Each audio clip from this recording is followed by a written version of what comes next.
நிறைய பேர் ஒன்றுன்னு சொல்கிறாங்க, இது போட்டால் அதாகும் இதாகும்னு. எங்கள் தாத்தா மாலை ஒன்றும் ஆகாது. இது என்ன மாலைன்னு எனக்கு சத்தியமாக தெரியாது, நிஜமாக தெரியாது. ஒரு வாட்டி எங்கள் பாட்டிக்கு கொஞ்சம் உடம்பு சரியில்லாமல் இருந்தது. அவங்கள பார்க்கறதுக்காக நான் ஊருக்கு போனேன். அவங்கக்கிட்ட பேசிகிட்டு இருந்தேன்.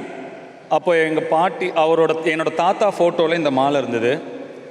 என் பாட்டிக்கிட்ட கேட்டேன், நீ இதை வாங்கி போட்டிருக்கியா இல்லை இது தாத்தாவோட மாலையான்னு கேட்டேன். உங்கள் தாத்தா கிட்டத்தட்ட 30-40 வருஷம் ஜபம் பண்ண மாலைடா, அவர் இறந்த உடனே அவர் உடல்லேருந்து எடுத்து அவர் ஃபோட்டோவுக்கு போட்டிருக்கேன் அப்படின்னு சொன்னாங்க. இதை நான் எடுத்துக்கலாமா, நீ அதை எனக்கு தருவியான்னு நான் கேட்டேன். எங்கள் பாட்டி எந்திரிச்சு போய் அந்த ஃபோட்டோ கிட்ட பேசினாங்க. மாமா பார்த்தீங்களா அவன் கேட்குறான் அப்படின்னு. அவ்வளோ ஸ்வீட்டாக இருந்தது அது பார்க்கவே. உங்களுக்கு எத்தனை பேர பசங்க இருக்காங்க, ஆனால் இவன் தான் வந்து இந்த மாலை வேணும்னு கேட்குறான் அப்படின்னு சொல்லி அந்த மாலையை எடுத்து அவங்க மந்திரிச்சு எனக்கு விபூதி வச்சு கழுத்தில் போட்டு விட்டாங்க. அப்போயிலேருந்து என்னுடைய முன்னோர்களும் அவங்களுடைய ஆசீர்வாதமும் என் கூடயே இருக்கிற மாதிரியும் என்னை ப்ரொடெக்ட் பண்ணிகிட்டு இருக்கிற மாதிரியும் எனக்கு ஒரு ஃபீலிங். அதனால இதை நான் போட்டிருக்கேன். நிறைய பேர் ஒன்றுன்னு சொல்கிறாங்க, இது போட்டால் அதாகும் இதாகும்னு. எங்கள் தாத்தா மாலை ஒன்றும் ஆகாது.